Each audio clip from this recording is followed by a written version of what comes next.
కాబట్టి మహారాష్ట్ర ప్రభుత్వం మీకు సంపూర్ణంగా సహకరించి ప్రాణహిత చెవెళ్ల ప్రాజెక్టును పూర్తి చేయడానికి మేము ముందుంటాము. కాబట్టి మా మోడీ గారిని మా బీజేపీని చూసి ఓటేయండి అని ఫడ్నవీస్ గారు ఏమైనా మాట ఇస్తారేమో అని చూసిన. ఆయన ఇవ్వకపోను. గతంలో కొన్ని ప్రాజెక్టుల విషయంలో మహారాష్ట్ర భూమి ఇస్తే ఆ భూమికి నష్టపరిహారం కూడా ఇవ్వలేదు తెలంగాణ ప్రభుత్వం. తెలంగాణ ప్రజలు మమ్మల్ని మోసం చేసిండ్రు అని చెప్పి ఫడ్నవీస్ గారు మనల్ని అవమానించే విధంగా మాట్లాడి మనల్ని అవమానించి ఆ తర్వాత మాకు ఓటేయండి అని ఫడ్నవీస్ గారు అడగడం జరిగింది.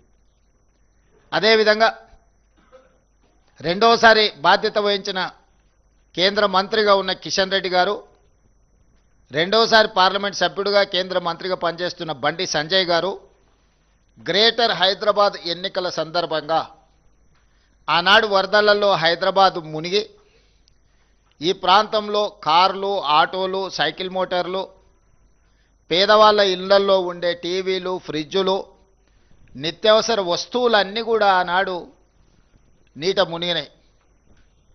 ఆ ఎన్నికల సందర్భంగా కేంద్ర మంత్రి బండి సంజయ్ గారు మీకు కారు పోతే కారు ఇస్తాం, ఆటో పోతే ఆటో ఇస్తాం, సైకిల్ మోటార్ పోతే సైకిల్ మోటార్ ఇస్తాం, మీ ఇళ్లల్లో మునిగిపోయిన వంట సామాగ్రితో సహా టీవీలు, ఫ్రిడ్జులు కూడా అన్నీ మేము కేంద్రం నుంచి నరేంద్ర మోడీ గారిని అడిగి నిధులు తీసుకొచ్చి హైదరాబాదు నీట మునిగిన బాధితులను ఆదుకుంటాము అని చెప్పి బండి సంజయ్ గారు ప్రచారం చేసిండ్రు.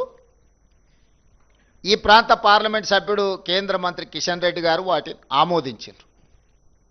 ఈనాటి వరకు వీటి ఊసే ఎత్తలేదు. ఆనాడు ముంపుకు కారణమైన మూసీ ప్రక్షాళన కోసం వాళ్ళ ఎన్నికల మేనిఫెస్టోలో 10,000 కోట్ల రూపాయలు కేంద్ర ప్రభుత్వం నుంచి తెచ్చి మూసీని పునరుద్ధరిస్తాం, మూసీని ప్రక్షాళన చేస్తామనే హామీ కూడా గ్రేటర్ హైదరాబాద్ మున్సిపల్ ఎన్నికల సందర్భంగా భారతీయ జనతా పార్టీ ఇక్కడి ఓటర్లకు మాట ఇవ్వడం జరిగింది. ఆ మాట నమ్మి దాదాపుగా 150 కార్పొరేటర్లు హైదరాబాద్లో ఉంటే భారతీయ జనతా పార్టీకి దాదాపుగా 50 మంది కార్పొరేటర్లను 1/3 ఓటర్లు భారతీయ జనతా పార్టీకి ఓటేయడం జరిగింది.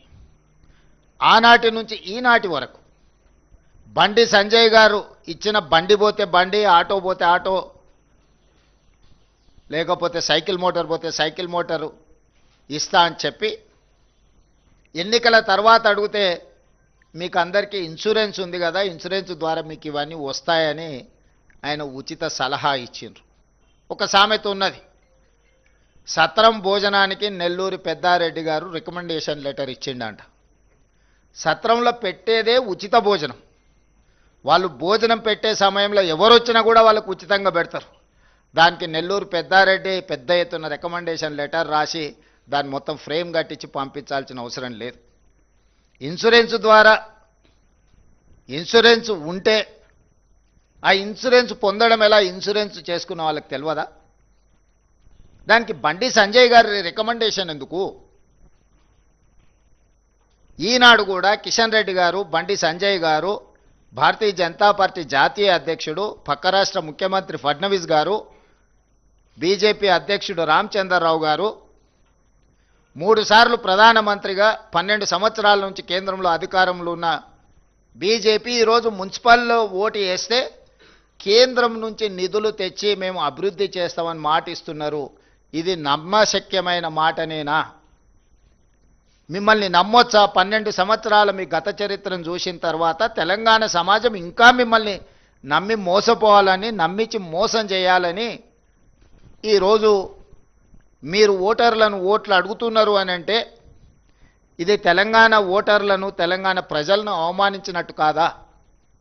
అదేవిధంగా పదే పదే సందర్భం వచ్చినప్పుడు మేము ఇన్ని లక్షల కోట్లు, అన్ని లక్షల కోట్లు తెలంగాణ రాష్ట్రానికి ఇచ్చినాము, ఇవన్నీ నిధులు తెచ్చినామని చెప్పి కేంద్రం నుంచి మంత్రులు ప్రహ్లాద్ జోషి గారు వచ్చి మన 20 లక్షల కోట్లు మీకు ఇచ్చినామనేదో ప్రకటన చేసిండు. ఇంకొక మంత్రి వచ్చి 6-7 లక్షలు అన్నారు. ఏ మంత్రి వచ్చినా లక్షల కోట్ల రూపాయల ముచ్చటనే చెప్తున్నారు. దీనికి ఏంది అని అంటే నేను మా చీఫ్ సెక్రటరీ గారిని, ఫైనాన్స్ సెక్రటరీ గారిని అడిగినా, నిజంగా ఈ నిధులు వచ్చినాయా, వస్తే ఎక్కడున్నాయి, ఎక్కడ దాచిపెట్టారు, మరి అందులోకి వెళ్ళి ఆ ఖజానాలో నుంచి కొంతైనా తీసుకొని ఇప్పుడున్న సమస్యల్ని మరి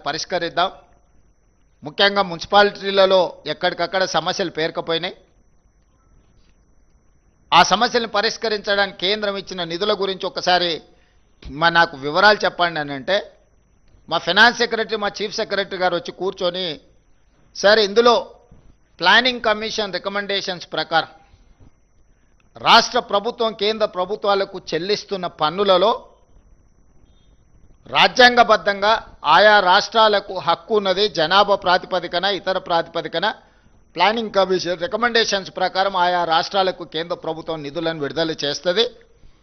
తెలంగాణ రాష్ట్రం నుంచి కేంద్రానికి మనం చెల్లించే ప్రతి రూపాయికి 42 పైసలు తిరిగి మనకు కేంద్రం ఆ నిధులను వెనక్కి పంపుతుంది అని చెప్పారు. నేను అడిగిన మరి ఇతర రాష్ట్రాల పరిస్థితి ఏంది? తెలంగాణ రాష్ట్రానికి కేంద్రానికి తెలంగాణ రాష్ట్ర ప్రజలు ₹1 తెలంగాణ రాష్ట్ర ప్రభుత్వం ₹1 పన్నుల రూపంలో చెల్లిస్తే అందులో నుంచి 58 పైసలు కేంద్ర ప్రభుత్వం పట్టుకొని తెలంగాణకు 42 పైసలు ఇస్తున్నారు అని చెప్పాను. అప్పుడు నేను మిగతా తెలంగాణ రాష్ట్రంలో కర్ణాటకకి ఎంత వస్తున్నది అని అడిగిన. ₹1 కర్ణాటక చెల్లిస్తే 16 పైసలు కర్ణాటకకి ఇస్తున్నారు. తమిళనాడుకి ఎంత ఇస్తున్నారు అని అంటే ₹1 చెల్లిస్తే తమిళనాడుకి 26 పైసలు ఇస్తున్నారు. తెలంగాణకు 42 పైసలు ఇస్తున్నారు. కేరళకు 49 పైసలు ఇస్తున్నారు. దక్షిణాది రాష్ట్రాలైన కర్ణాటకకి ₹1 కేంద్రానికి పన్ను చెల్లిస్తే 16 పైసలు తిరిగి మనకు పథకాల రూపంలో వస్తున్నాయి. తమిళనాడు ₹1 చెల్లిస్తే తమిళనాడుకు 26 పైసలు వస్తున్నాయి. తెలంగాణ రాష్ట్రానికి 42 పైసలు వస్తున్నాయి ₹1కి. కేరళ రాష్ట్రానికి 49 పైసలు వస్తున్నాయని చెప్పి దక్షిణాది రాష్ట్రాలకు సంబంధించి ఈ రకమైన వివక్ష ప్లానింగ్ కమిషన్ అంచనాలు లెక్కలు వేయడంలోనే లోపభూయిష్టంగా ఉండి దక్షిణాది రాష్ట్రాలకు భారతీయ జనతా పార్టీ తీరని అన్యాయం చేస్తుంది. మనకు రావాల్సిన నిధులు మన వాటా సక్రమంగా దక్కడం లేదు అని చెప్పి అధికారిక లెక్కలు చెప్పారు. సరే మంచిది, మరి ఉత్తరాది రాష్ట్రాలు బీజేపీ అధికారంలో ఉన్న రాష్ట్రాల పరిస్థితి ఏంది అని అడిగినప్పుడు బీహార్ రాష్ట్రం ₹1 పన్ను చెల్లిస్తే బీహార్కు ₹6.06 కేంద్రం నిధులు విడుదల చేస్తుంది. మధ్యప్రదేశ్కి ₹1 మధ్యప్రదేశ్ ప్రజలు పన్ను చెల్లిస్తే ₹2.09 మధ్యప్రదేశ్కు కేంద్ర ప్రభుత్వం నిధులు కేటాయిస్తుంది. అదే పెద్ద రాష్ట్రమైన ఉత్తరప్రదేశ్ పరిస్థితి ఏంది అని అంటే ₹1 ఉత్తరప్రదేశ్ కేంద్రానికి చెల్లిస్తే ₹2.03 ఈరోజు ఉత్తరప్రదేశ్కి కేంద్రం నిధులు విడుదల చేస్తుంది. మరి ఇప్పుడు నేను కేంద్రం నుంచి వచ్చి కేంద్రం మీకు ఇన్ని లక్షల కోట్లు ఇస్తుంది అని చెప్పినప్పుడు నేను స్పష్టంగా బండి సంజయ్ గారిని కిషన్ రెడ్డి గారిని ఇతర రాష్ట్రాల నుంచి వచ్చిన వాళ్లకు ఎట్లాగూ మన పట్ల మన రాష్ట్రం పట్ల ప్రేమ లేదు, వాళ్ళు మన వాళ్ళు కాదు, వాళ్ళు మనకు నిధులు ఇవ్వరు, కేంద్ర మంత్రిగా పనిచేస్తున్న కిషన్ రెడ్డి గారిని బండి సంజయ్ గారిని నేను అడుగుతున్నా, దక్షిణాది రాష్ట్రాలకు కర్ణాటక తమిళనాడు కేరళతో పాటు తెలంగాణకు తీరని అన్యాయం జరుగుతున్నప్పుడు మిగతా 3 రాష్ట్రాలను పక్కన పెట్టని తెలంగాణ రాష్ట్రం ₹1 చెల్లిస్తే 42 పైసలు మాత్రమే మనకు వస్తున్నప్పుడు ఏ రోజైనా మోడీ గారిని కానీ కేంద్ర ప్రభుత్వాన్ని కానీ ప్లానింగ్ కమిషన్ను కానీ నీతి ఆయోగ్ను కానీ మా పట్ల వివక్ష ఉన్నది, మాకు రావాల్సిన నిధులు రావడం లేదు, ఇంకొక పక్కన బీహార్కు ₹6.06, మధ్యప్రదేశ్కు ₹2.09, ఉత్తరప్రదేశ్కు ₹2.03 మీరు అత్యధికంగా నిధులను తరలిస్తున్నారు. ఇది వివక్ష. ఈ వివక్షను సవరించండి, సరిదిద్దండి, తెలంగాణకు నిధులు ఇవ్వండి అని ఏ రోజైనా కిషన్ రెడ్డి గారు కానీ బండి సంజయ్ గారు కానీ ఏమైనా మాట్లాడినరా? మన హక్కులు మనం చెల్లించిన దాంట్లో మనకు అదనంగా ఇవ్వకపోయినా మన రూపాయి మనకిచ్చినా మనకి ఎన్నో నిధులు రావాలి.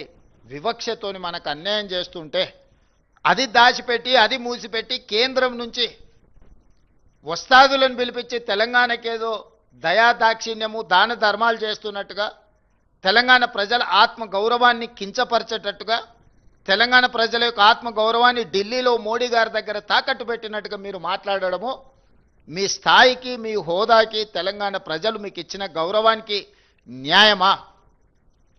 మీకు 8 పార్లమెంట్ సభ్యులు ఇస్తే మీరు తెలంగాణకు తీసుకొస్తున్నది ₹1 చెల్లిస్తే ఈరోజు 42 పైసలు. దీంట్లో ఇక్కడ కూడా నెల్లూరు పెద్దారెడ్డి రికమెండేషన్లు అవసరం లేదు. ప్లానింగ్ కమిషన్ క్యాలిక్యులేషన్స్ ప్రకారం ఇతర రాజ్యాంగబద్ధంగా కల్పించిన హక్కు ప్రకారము ఒక ప్రాతిపదికన లెక్కలేసి డెవల్యూషన్ ఆటోమేటిక్గా రాష్ట్రాలకు పంపిస్తారు. దీంట్లో ఎవ్వరేం చేసేది లేదు. ఆటో మోడ్ ఆటోమేటిక్గా నీకు రావాల్సింది వస్తుంది. దీంట్లో ఎవరి ప్రయత్నం కానీ ఎవరి ఆలోచన కానీ దాన్ని ఏదైనా పెంచాలంటే ప్రయత్నం చేయాలి. కానీ ఈ ఆటో మోడ్లో డెవల్యూషన్ ప్రకారం మనకు రావాల్సింది మనకు వస్తుంది. ఇందులో ఎవరు చేసింది లేదు, ఎవరు తెచ్చింది లేదు. మరి కేంద్ర ప్రభుత్వం నుంచి ఎట్లా తెచ్చుకోవాలని మీరు అడగవచ్చు. ఎస్, ఇన్కమ్ ట్యాక్స్ కానీ క్యాపిటల్ గెయిన్స్ కానీ ఇతర రూపాలలో కేంద్ర ప్రభుత్వమే డైరెక్ట్గా పన్నులు వసూలు చేస్తుంది దేశం మొత్తం. అందులో హయ్యెస్ట్ క్యాపిటల్ గెయిన్స్లో కానీ ఇన్కమ్ ట్యాక్స్లో కానీ ఇతర రకరకాల పన్నుల రూపంలో తెలంగాణ రాష్ట్రం కూడా అత్యధికంగా, డెవలప్డ్ స్టేట్స్ అయిన దక్షిణాది రాష్ట్రాలే ఈ దేశంలో అత్యధికంగా పన్నులు చెల్లిస్తున్నారు. అది కేరళ, తమిళనాడు, తెలంగాణ, ఆంధ్రప్రదేశ్, కర్ణాటకనే దాదాపుగా ఈ దేశంలో వసూలు చేసే పన్నుల్లో 40% పైగా కేవలం ఈ 4 రాష్ట్రాల నుంచే ఈరోజు మనం చెల్లిస్తున్నాము. అవి సరాసరి కేంద్ర ప్రభుత్వం దగ్గరికి వెళ్తాయి. కేంద్ర ప్రభుత్వ ఖజానాలో ఈ నిధులన్నీ ఉంటాయి. ఈ ఖజానాను మన దగ్గర వసూలు చేసిన ఇతర పన్నులు కేంద్ర వాటాలు పెట్టి కేంద్రము జాతీయ ప్రాజెక్టులుగా లేకపోతే కొన్ని ప్రాజెక్టులను కేంద్ర ప్రభుత్వమే అడాప్ట్ చేసుకొని లేకపోతే స్పెషల్ ప్యాకేజెస్ ఇతర రాష్ట్రాలకు ఇస్తుంటారు. కొన్ని రాష్ట్రాలకు అట్లా మీరు బీహార్కి ఇచ్చిండ్రు, లేకపోతే గుజరాత్కు తరలించకపోయారు ప్రాజెక్టులు, బుల్లెట్ ట్రైన్లు, లేకపోతే ఇతర విమానాశ్రయాలు, రకరకాల అభివృద్ధి కార్యక్రమాలు అన్నిటినీ ఇతర రాష్ట్రాలకే తీసుకెళ్ళిండ్రు. మెట్రో రైలు కానీ ఇతర ఏ ప్రాజెక్టులు చూసుకున్నా కేంద్ర ప్రభుత్వము తన యొక్క విచక్షణ అధికారాన్ని ఉపయోగించి మంజూరు చేసే ప్రాజెక్టు ఏదైనా తెలంగాణకి ఇచ్చిందా? ఆ విధంగా కేంద్ర ప్రభుత్వం యొక్క విజ్డమ్, కేంద్ర ప్రభుత్వం యొక్క విచక్షణ అధికారంతోని తెలంగాణకి ఏదైనా జాతీయ ప్రాజెక్టుగా తీసుకొచ్చి ఉంటే అది వీళ్ళు తెచ్చినట్టు. పాలమూరు రంగారెడ్డి ఎత్తిపోతల జాతీయ ప్రాజెక్టు చేసిన ఉంటే వీళ్ళు తెచ్చినట్టు. మూసీ నదికి 10,000 20,000 కోట్ల రూపాయలు అదనంగా కేంద్ర ప్రభుత్వం నుంచి గ్రాంట్ తీసుకొస్తే తెచ్చినట్టు. హైదరాబాద్ మెట్రో విస్తరణకు కేంద్ర ప్రభుత్వమే ప్రాయోజిత కార్యక్రమంగా నిధులు ఇస్తే వచ్చినట్టు. ఈ విధంగా కేంద్ర ప్రభుత్వము చాలా ప్రాజెక్టులు ఇతర రాష్ట్రాలకు ఇచ్చింది. కానీ తెలంగాణకు ఏ ఒక్క ప్రాజెక్ట్ ఇవ్వకపోను గత ప్రభుత్వం యూపీఏ ప్రభుత్వం ఇచ్చిన ఐటీఐఆర్ కారిడార్ను కూడా రద్దు చేసిండ్రు. సెమీ కండక్టర్ మనకు వచ్చింది ఆఖరి నిమిషంలో సంతకం పెట్టే సెమీ కండక్టర్ ప్రాజెక్టును కూడా హైదరాబాద్ నగరానికి మంజూరు అయిపోయి భూ కేటాయింపులు అన్నీ ఇచ్చిన తర్వాత ఆ ప్రాజెక్టును నరేంద్ర మోడీ గారు ఒత్తిడి చేసి ఆంధ్రప్రదేశ్కు పంపించిండు. కొన్ని పెట్టుబడులు తెలంగాణకు వస్తే తెలంగాణలో పెట్టుబడులు పెడతామని పూర్తిగా ఒప్పుకున్న తర్వాత ఆ ప్రాజెక్టులను గుజరాత్కు తరలించకపోయినారు. ఎక్కడైతే కేంద్ర ప్రభుత్వం తన విచక్షణ అధికారాన్ని ఉపయోగించి రాష్ట్రాలకు చేయాల్సిన పనులు, రైల్వే లైన్లు కానీ, నేషనల్ హైవేస్ కానీ, మెట్రో విస్తరణ కానీ, మూసీ నది లాంటి కీలకమైన ప్రాజెక్టులు కానీ, సాగునీటి ప్రాజెక్టుల్లో జాతీయ ప్రాజెక్టులు కానీ ఏ ఒక్కటి కూడా తెలంగాణ రాష్ట్రానికి ఇవ్వలేదు. గుజరాత్కు సబర్మతి నది రివర్ ఫ్రంట్కు నిధులు ఇస్తారు, ఉత్తరప్రదేశ్కు గంగా నది రివర్ ఫ్రంట్కు నిధులు ఇస్తారు, ఢిల్లీకి యమునా నది రివర్ ఫ్రంట్కు నిధులు ఇస్తారు, కుంభమేళాకు 1,000 కోట్ల రూపాయలు ఉత్తరప్రదేశ్కు నిధులు ఇస్తారు. తెలంగాణలో జరుగుతున్న గోదావరి పుష్కరాలు కానీ, సమ్మక్క సారలమ్మ జాతర కానీ, కృష్ణా పుష్కరాలకు కానీ ఏ కార్యక్రమాలకు కూడా దేవుడిని నమ్మినము, దేవుడినే మేము అత్యంత ప్రాధాన్యత ఇస్తామంటే భద్రాచలంలో రాముడికి మందిరం లేదా? సమ్మక్క సారలమ్మ గిరిజనుల దేవతలు లేరా? బాసర మందిరం లేదా? వేములవాడ రాజన్న మందిరం లేదా? వీటికి ఏమైనా ప్రత్యేకంగా కిషన్ రెడ్డి గారు, బండి సంజయ్ గారు మీరు ప్రాతినిధ్యం వహిస్తున్న ప్రాంతాలలో ఒక్క రూపాయి అయినా కేంద్రం నుంచి నరేంద్ర మోడీ గారు ఒక ప్రత్యేకమైన ప్యాకేజ్ మనకిచ్చిండు, ఈ 12 సంవత్సరాలలో ఈ నిధులు తెచ్చినామని ఏదైనా చెప్పగలరా? విపత్తులు వచ్చినప్పుడు, వరదలు వచ్చి మనం కొట్టుకపోతే 10,000 కోట్ల రూపాయల నష్టం జరిగితే 10 సార్లు పోయి కలిసి వచ్చిన.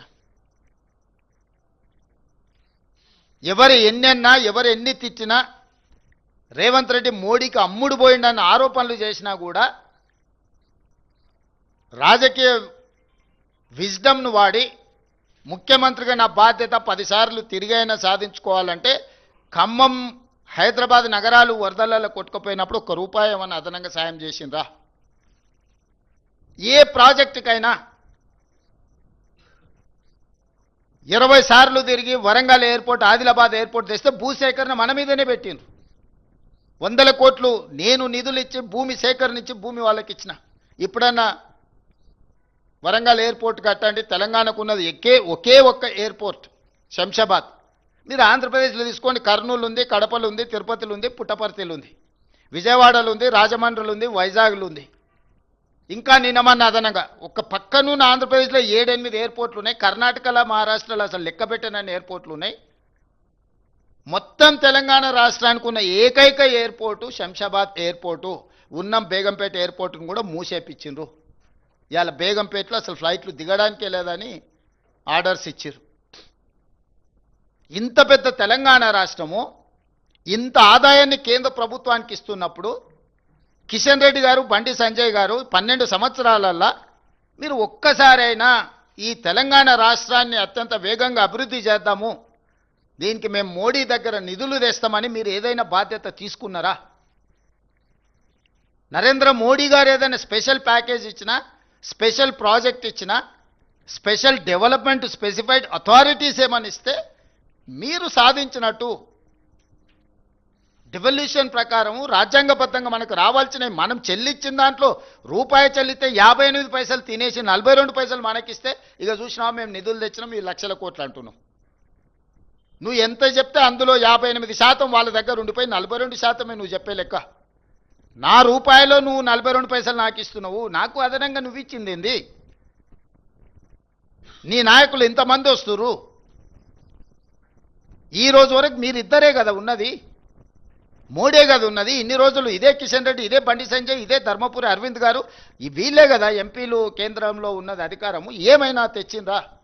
ఇప్పుడు మున్సిపల్ ఎన్నికల్లో కౌన్సిలర్ను మోడీని చూసి ఓటేయండి అంటారు. మోడీని చూసి ఓటేస్తే మన మోరీలో ఉన్న మురికి మోడీ వచ్చి తీస్తాడా? మోడీ దగ్గరకు పోయి అడగాలనా?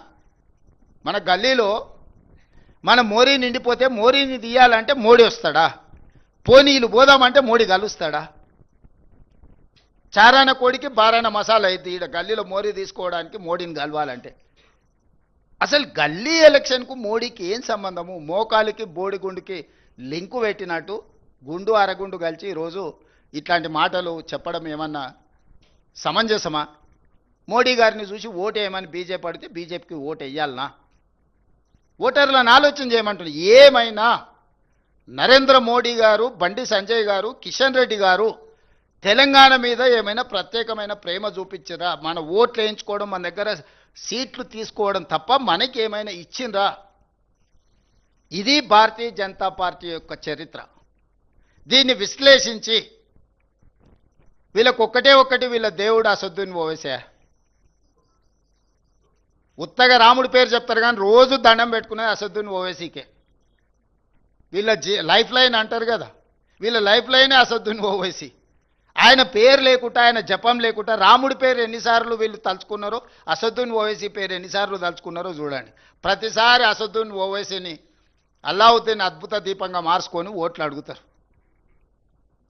మరి అన్ని మీ ప్రభుత్వాలే ఉన్నాయి కదా. అసదుద్దీన్ ఓవైసీ ఇంత దుర్మార్గుడు అయినప్పుడు మీరు ఎందుకు అతన్ని నియంత్రించలేకపోతున్నారు?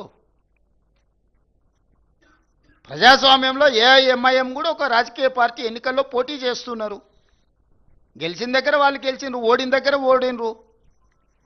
వాళ్ళు గుజరాత్లో పోటీ చేసిరు, ఉత్తరప్రదేశ్లో పోటీ చేసిరు, బీహార్లో పోటీ చేసిరు, మన వెస్ట్ బెంగాల్లో కూడా పోటీ చేసి 5 సీట్లు గెలిచారు. వాళ్ళు కూడా ఒక రాజకీయ సంస్థ, ఒక రాజకీయ పార్టీ. కానీ వాళ్ళని భూతంగా చూపించి ఇంకెంతకాలం మీరు ఓట్లు అడుగుతారు?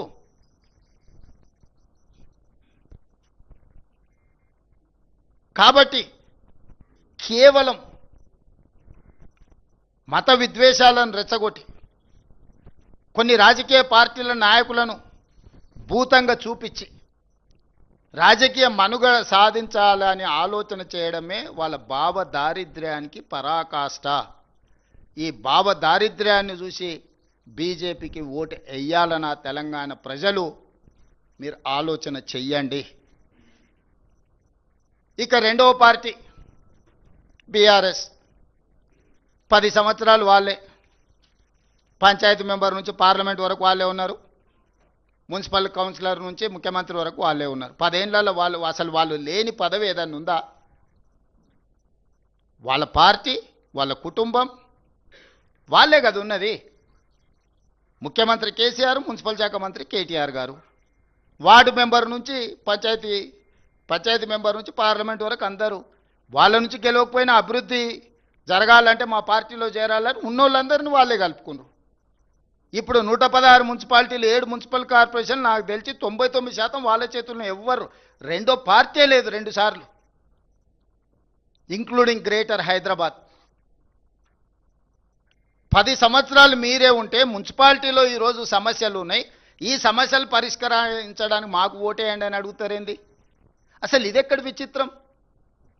ఎక్కడి విచిత్రం ఇది? మేమేమి ఎప్పుడు మున్సిపల్లో లేమే, మొదటిసారి మేము ఓటు అడుగుతున్నాం. మేము ఇంతకుముందు కౌన్సిలర్ కాదు, కార్పొరేటర్ కాదు, గ్రామాలలో సర్పంచ్ కాదు, ఏది లేము. మేము మొత్తం మీరే ఉన్నారు.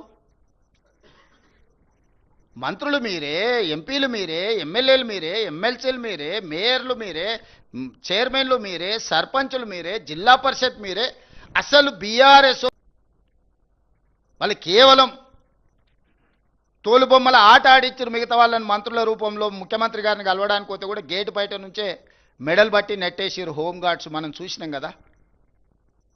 10 సంవత్సరాలు మీరే ఉండి మున్సిపల్ అయితే నిన్నటి వరకు మీరే. ఇప్పుడు లేటెస్ట్ ఎలక్షన్ జరుగుతుంది,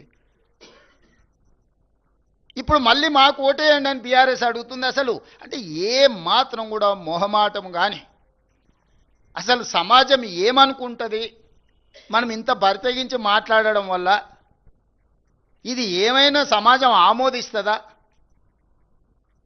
అమరాన్ని ఎప్పుడో సామెత చెప్తుండే, బరితెగించిన కోడి అంట బజార్లకు వచ్చి గుడ్డు పెట్టిందంట. గట్లున్నది బీఆర్ఎస్ వాళ్ళ వ్యవహారం. ఇద్దరు హరీష్ రావు గారు, కేటీఆర్ గారు ప్రతి మున్సిపాలిటీ తిరిగి మాకు ఓటేయండి అని అడిగితే బరితెగించిన కోడి బజార్లకు వచ్చి గాడిద గుడ్డు పెట్టినట్టు ఉంది వీళ్ళు అడిగే విధానం, వీళ్ళు చెప్పే మాటలు. మీరు లేనిది ఏదన్నా ఉంటే ఇప్పుడు మీకు కొత్తగా ఇస్తే మీరు ఏదైనా చేస్తారని అనుకోవచ్చు. 20 లక్షల కోట్ల రూపాయలు మీకు ఇస్తే పేదోళ్ళకి ఇండ్లు కట్టించిండ్రా? ఇండ్ల సంగతి చాలా దూరం, అసలు రేషన్ కార్డులు అన్ని ఇచ్చిండ్రా? సన్న బియ్యం ఇవ్వాలని వెనకటి చెప్పిండు కేసీఆర్ గారు. ముఖ్యమంత్రి మనవాడు ఏదైతే బియ్యం తింటుండో పేదోళ్ళకి అదే సన్న బియ్యం తినిపిస్తామని ఇచ్చిండా? మీరు జర్నలిస్టులు, మీరు కూడా ఉన్నారు కదా ప్రజాక్షేత్రంలో. మీ గుర్తింపు కార్డు, మీ ప్లాట్ల గురించి ఇట్లా చెప్పుకుంటూ పోతే ఒక్కొక్క వర్గానికి, ఏ ఒక్క వర్గానికన్నా ఉద్యోగాలు ఇచ్చిరా, రేషన్ కార్డులు ఇచ్చిరా, సన్నబియ్యం ఇచ్చిండ్రా? అసలు ఏది వీళ్ళు అమలు చేసింది? పట్టణ ప్రాంతాలలో మోరీలు అన్న తీసిండ్రా? వరదలు వచ్చి కొట్టుకపోతే కనీసం పలకరియనన్నా పలకరిచ్చిరా? ఏమీ చేయకుండా ఇప్పుడు మళ్ళొచ్చి మాకు ఓటేయండి, మేము ఇరగదీస్తాం, పగలదీస్తామని అంటున్నారు. జెర్సేపటికి ఏంటన్నా ఒకరో ఇద్దరో గెలిచారు అనుకో. ఇప్పుడు కేసీఆర్ గెలిచిండు, ప్రతిపక్ష నాయకుడు అయ్యండి. ఎప్పుడన్నా సభకు వచ్చిండా? నాయకుడే ఎట్లుంటే కిందోళ్ళు ఎట్లుంటారు? రేపు వీళ్ళు వస్తారా మున్సిపాలిటీకి? ఆవు చేనుల మేస్తే దూడేమన్నా గట్టు మీద మేస్తా, అది కూడా గంటకే పోయి మేస్తుంది. 25 నెలలో 26 నెలలు అయింది, జీతభత్యాలు తీసుకుంటుండు, ప్రతిపక్ష హోదా తీసుకున్నాడు, క్యాబినెట్ ర్యాంక్ పవర్ ఎంజాయ్ చేస్తున్నాడు, ప్రభుత్వం నుంచి అన్ని వసతులు పొందుతున్నాడు. ఒక్కసారి కూడా సభకు రాలే. ఒక్క సమస్య మీద చంద్రశేఖరరావు గారు ప్రతిపక్ష నాయకుడిగా పని చెయ్యలేదు. ఇది మీ కళ్ళ ఎదుటనే జరుగుతున్న విషయం కదా.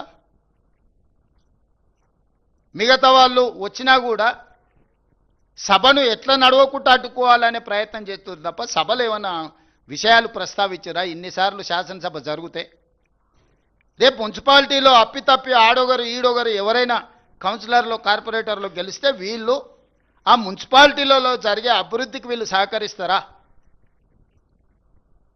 బీఆర్ఎస్కి అసలు అర్హత ఉన్నదా ఓటు అడగడానికి?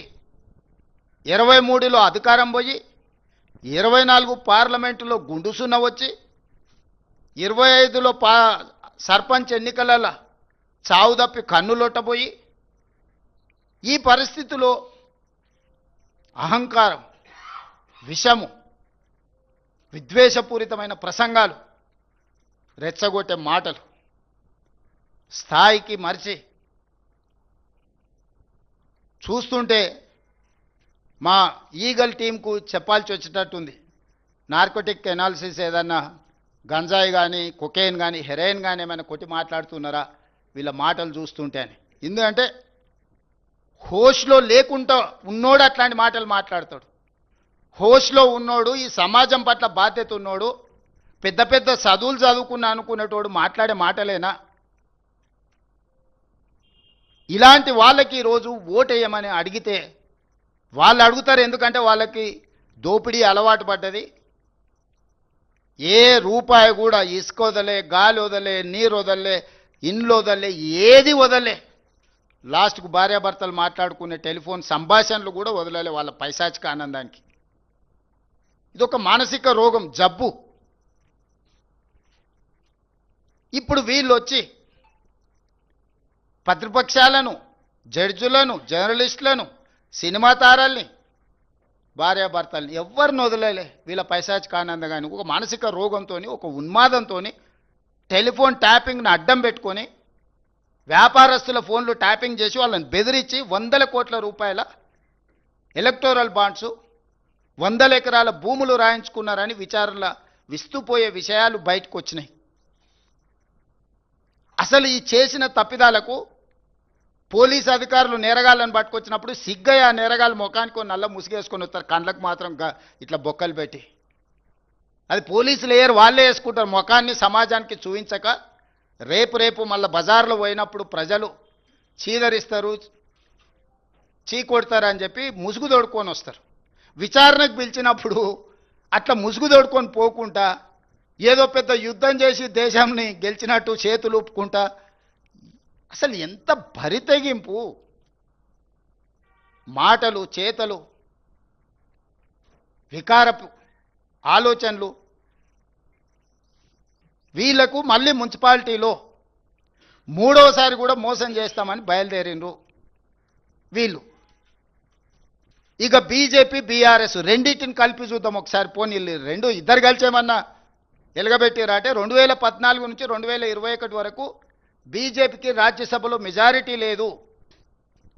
ఏ బిల్లు వచ్చినా రాజ్యసభలో ఓటు వస్తే జోగిన్పల్లి సంతోష్రావు గారు స్పెషల్ ఫ్లైట్లో పోయి రైతు వ్యతిరేక నల్ల చట్టాలు తీసుకొచ్చినప్పుడు ఓటేసింది. ప్రతి నిమిషం రాజ్యసభలో పహారా ఏసీ బీజేపీని కాపాడిన వీళ్ళిద్దరూ దాదాపుగా 2022 వరకు పూర్తిగా మమేకమైపోయి, మనం సినిమాలలో చూస్తుంటాం, పున్నమినాగ సినిమాలు నాగుపాము పెంజరలు అన్ని అల్లిబిల్లు వేసుకొని నాగిన్ డ్యాన్స్ చేస్తుంటాయి. ఆ లెవెల్లో బీజేపీ, బీఆర్ఎస్ వాళ్ళు అసలు విడదీయరానంత, ఎవరన్నా ఆ విషయాన్ని చూసినా ప్రస్తావించిన బుస కొట్టేది. అసలు మా అనుబంధం మీద మీకెందుకింత అని. ఏ విషయంలో రైతు వ్యతిరేక నల్ల చట్టాలు తెచ్చినప్పుడు కానీ, నోట్ల రద్దు చేసినప్పుడు అసెంబ్లీ పెట్టి అభినందించాడు, జీఎస్టీ తెచ్చినప్పుడు ఆదివారం పూట అభినందించాడు. ఏ చట్టం నరేంద్ర మోడీ గారు తీసుకొచ్చిన ప్రజలకు వ్యతిరేకంగా, నోట్ల రద్దునైతే అద్భుతమైన అసెంబ్లీలోనే వారు కీర్తించారు. జీఎస్టీ చట్టం, రైతు వ్యతిరేక నల్ల చట్టాలు, ట్రిపుల్ తలాక్, 370 ఆర్టికల్ రద్దు, ఇట్లా ఏది చూసినా రాజ్యసభలో 100% బీఆర్ఎస్ వాళ్ళు బీజేపీకి, మోడీ గారికి అనుకూలంగా. గజ్వేల్లో మిషన్ భగీరథ ప్రారంభోత్సవానికి వస్తే హమే కుచ్ నహీ చాహియే తేరా ప్యార్ బస్ అని, ఆయన ప్రేమ ఉంటే అందులో అమరత్వం పొందుతా అని చెప్పి, నరేంద్ర మోడీ గారి ప్రేమలో చంద్రశేఖరరావు గారు అమరత్వం పొందుతా, నాకు అంతకు మించి ఇంకేం అవసరం లేదు ఈ జన్మకని యుగల గీతం పాడుకున్నది మోడీ గారు కేసీ గారు కాదా? మీరు అందరు చూడలేదా? మరి మీరంత పెనవేసుకున్న బంధము, పేగుబంధం ఉన్న తెలంగాణకి ఏమైనా నిధులు తేవడానికి వాడినరా?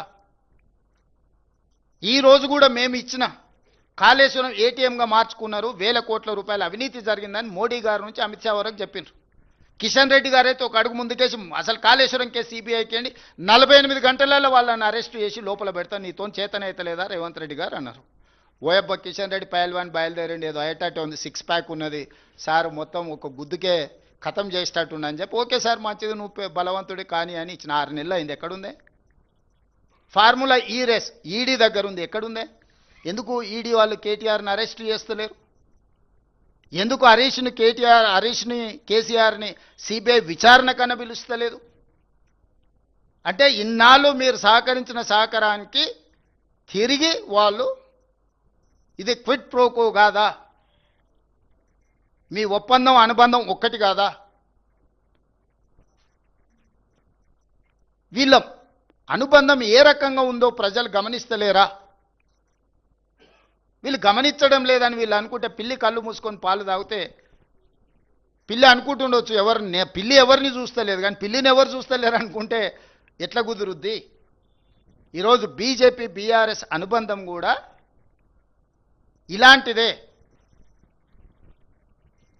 కాబట్టి బీఆర్ఎస్ ఓటు అడిగే అర్హతనే లేదు, నైతికత సంగతి చాలా దూరం, అసలు ఓటు అడిగే అర్హతనే లేదు. బీఆర్ఎస్ పార్టీని యాసిడ్ పోసి కడగాలి, మొక్క కూడా మొలవనియొద్దు. ఈ రోజున్న మొత్తం దరిద్రానికి బీఆర్ఎస్ఏ కారణము. మొక్క కూడా మళ్ళీ మొలకెత్తొద్దంటే యాసిడ్ పోస్తారు. యాసిడ్ పోసి కడుగుతే కానీ ఈ రాష్ట్రానికి మున్సిపాలిటీలకు పట్టిన ఈ దుర్భరమైన పరిస్థితి నుంచి తెలంగాణ సమాజం బయటపడదు. ఇక మీరు నన్ను అడగొచ్చు, మరి మీ సంగతి ఏంటి సార్, మరి మీరు కూడా 2 ఏళ్ళు అయింది కదా అని. 2 ఏళ్ళలో 10 ఏళ్ళు ఒక ఆయన చేసిండు, 12 ఏళ్ళు ఒక ఆయన చేసిండు, నేను 2 సంవత్సరాలు చేసిన. 12 బీజేపీ, 10 సంవత్సరాలు కేసీఆర్ గారు, 2 సంవత్సరాలు కాంగ్రెస్ పార్టీ. 2 సంవత్సరాలలో అధికారంలోకి వచ్చిన మొదటి రోజే 3 విడతలుగా ప్రభుత్వ ఉద్యోగులకు జీతాలు ఇచ్చేది. జీతం ఎప్పుడు వస్తుందో తెలియని పరిస్థితి తెలంగాణ రాష్ట్రంలో ఉండే. ఆ రోజు నుంచి ఈ రోజు వరకు ప్రతి ప్రభుత్వ ఉద్యోగికి మొదటి తారీఖు నాడు జీతం ఇస్తున్నాం. ఆ మధ్యకాలంలో వాట్సాప్లలో పెట్టుకోరు, భార్యలు నమ్మడం లేదు, మొదటి తారీఖు నాడు మా జీతం పడదంటే మా సతీమణులు కూడా మమ్మల్ని నమ్మతలేరు, కావాలంటే చూడండి అని వాట్సాప్లలో వాళ్ళ కుటుంబ సభ్యుల సంతోషాన్ని. మొదటి తారీఖు నుంచి మేము వచ్చినప్పటి నుంచి ప్రభుత్వం కోసమే, తెలంగాణ రాష్ట్ర పునర్నిర్మాణం కోసం పనిచేస్తున్న ప్రభుత్వ ఉద్యోగస్తులకు మొదటి తారీఖు నుంచి జీతం మేము ఇచ్చిన వాట వాస్తవం కాదా? 5 లక్షలు